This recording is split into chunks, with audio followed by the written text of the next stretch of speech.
Hello student, इस video में मैं लेकर आई हूँ क्लास 12 स्टूडेंट आप लोग के लिए हिंदी आरो भाग 2 का काव्य खंड का अध्याय 6 जिसका नाम है उषा और इसके कवि हैं शमशेर बहादुर सिंह। तो आइए मैं इस कविता को पढ़ाने के पहले मैं कवि परिचय बताने जा रही हूँ, आप ध्यान से सुनेंगे। तो शमशेर बहादुर सिंह का जन्म 13 जनवरी 1911 को देहरादून में हुआ था। इनकी प्रमुख प्रकाशित रचनाएं कुछ कविताएं, कुछ और कविताएं हो चुका भी हूँ नहीं मैं, इतने पास अपने बात बोलेगी, काल तुझसे होड़ है मेरी, उर्दू हिंदी कोश का संपादन। और सम्मान कौन कौन सा मिला था? तो साहित्य अकादमी तथा कबीर सम्मान सहित अनेक पुरस्कारों से इन्हें सम्मानित किया गया था। और इनका निधन सन 1993 को दिल्ली में हुआ था। अब देखिए इसका सार संक्षेप मैं बताने जा रही हूँ कि इस कविता का सार संक्षेप क्या है।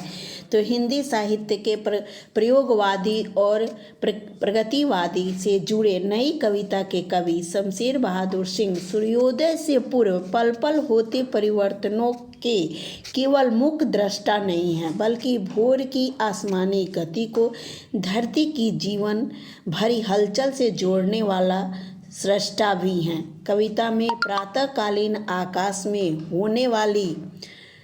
होने वाली सूर्योदय का गतिशील चित्रण हुआ है। कवि आकाश में हो रहे परिवर्तनों को ग्रामीण उपमानों के जरिए प्रस्तुत करता हुआ एक ऐसे गतिशील शब्द चित्र को उपस्थित करता है जो नैसर्गिक प्राकृतिक की सुबह से जुड़ा है।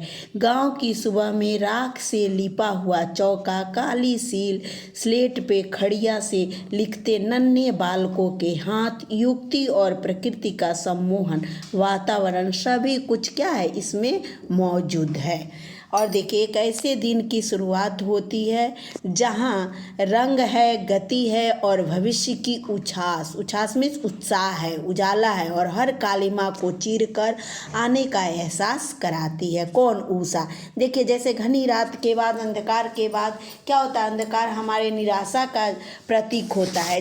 लेकिन जब सूर्योदय होता है तो लोग क्या करते हैं? पूरे उत्साह और उमंग के साथ, आशा के साथ क्या करते हैं? लोग अपने अपने इस कालिमा को गहन अंधकार के साथ क्या हो जाता है? ये समाप्त हो जाता है और चारों तरफ क्या फैल जाता है? प्रकाश फैलने लगता है। तो ये क्या है? ये सूर्योदय यानी उषा का प्रतीक है जो कवि कौन? शमशेर बहादुर सिंह पाठकों के सामने उपस्थित करते हैं। सूर्योदय के साथ ही सम्मोहन यानी जादू का टूटना भी एक नवीन और ऊर्जावान बिंब को इन्होंने इसमें दिखाया है। तो आइए मैं जा रही हूँ कविता पढ़ाने और उसके भावार्थ को बताने, आप ध्यान से सुनेंगे।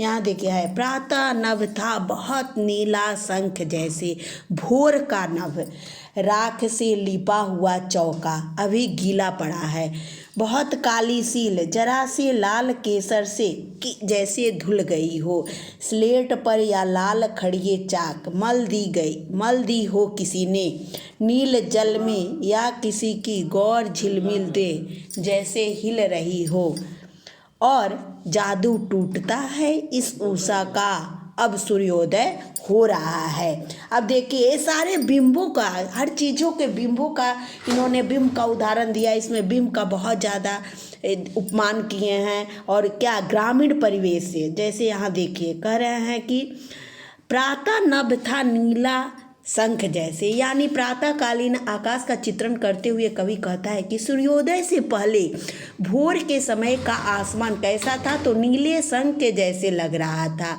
आकाश का रंग रात की नमी के कारण, यानी सुबह जब होती है रात में जो ओस गिरते हैं तो उस नमी के कारण ऐसा प्रतीत हो रहा था जैसे अभी अभी राख से लिपा हुआ क्या हो, अभी अभी राख से लिपा हुआ चौका हो। जो गांव के लोग अपने चौके को जहाँ खाना बनाते हैं उसे लीपते हैं। कवि आकाश में उषा के आगमन के कई बिंब बनाता हुआ बताता है। देखिए पहले तो एक क्या है, राख से लिपा हुआ चौका, और दूसरा बिंब बनाते हुए बताते हैं कि उषा काल ऐसा लग रहा है मानो आकाश रूपी क्या, यहाँ देखिए बहुत काली सील जरा से लाल केसर केसर से की जैसे धुल गई हो, यानी मानो आकाश रूपी काली सील थोड़े से लाल केसर से धुल गई हो। यानी किसी ने उस सील पे क्या किया, लाल केसर को थोड़ा सा मल दिया है।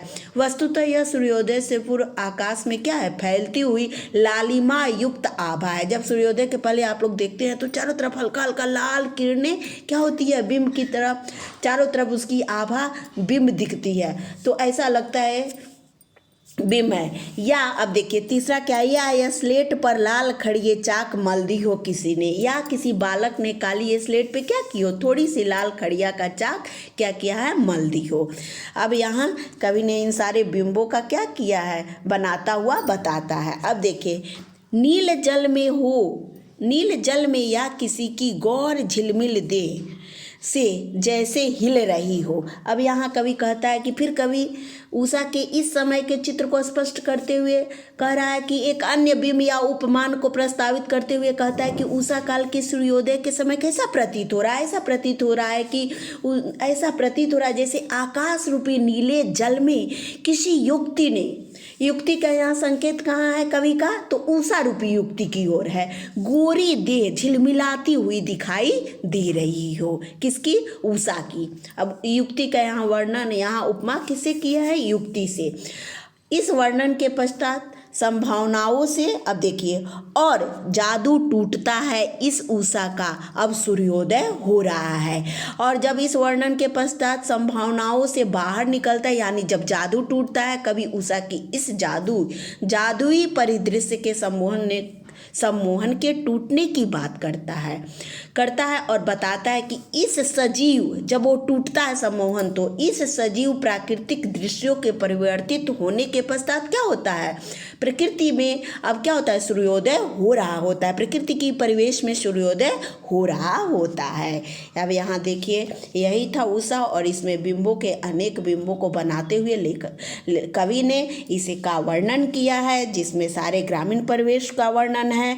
पहला है गांव की सुबह कैसी होती है, राख से लिपा हुआ चौका के जैसे होती है, काली सील के जैसे होती है, स्लेट पे खड़िए से लिखा हुआ नन्हे बच्चों के हाथ जैसे होती है, या युक्ति के गौर शरीर के झिलमिलाते हुए देह के समान लगती है। इन सारे बिंबों का उदाहरण देते हुए कवि बनाते हुए इसकी रचना की है, इसे लिखा है।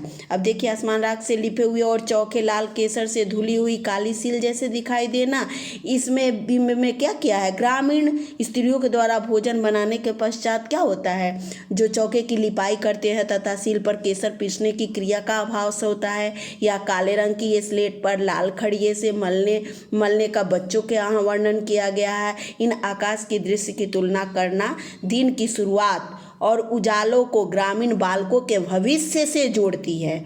ऐसे में आकाश में सूर्योदय का होना नई आशा और क्या है, नए उमंग, नए उत्साह का प्रतीक बन जाता है, और उषा रात्रि के गहन अंधकार और कालिमा को समाप्त कर क्या करती है, चारों तरफ प्रकाश फैलाना, सूर्योदय की प्रत्यक्षदर्शी बनकर पाठकों के सम्मुख उपस्थित हो जाती है। और सूर्योदय के साथ ही लोगों का क्या होता है, जादुई भ्रम यानी सम्मोहन क्या हो जाता है, टूट जाता है, और एक नवीन ऊर्जावान बिंब है, कौन सा, जादू का टूटना। दैट्स ऑल, यहाँ ये ख़त्म होता है। आप लोग एक्सरसाइज के क्वेश्चन आंसर कर लेंगे, और बाकी इसके अंदर के क्वेश्चन आंसर का मैं PDF बनाकर भेज दूँगी। यहाँ आपका ये अध्याय खत्म होता है, उषा, और जिसके कवि हैं शमशेर बहादुर सिंह। That's all. फिर मिलती हूँ नेक्स्ट वीडियो के साथ।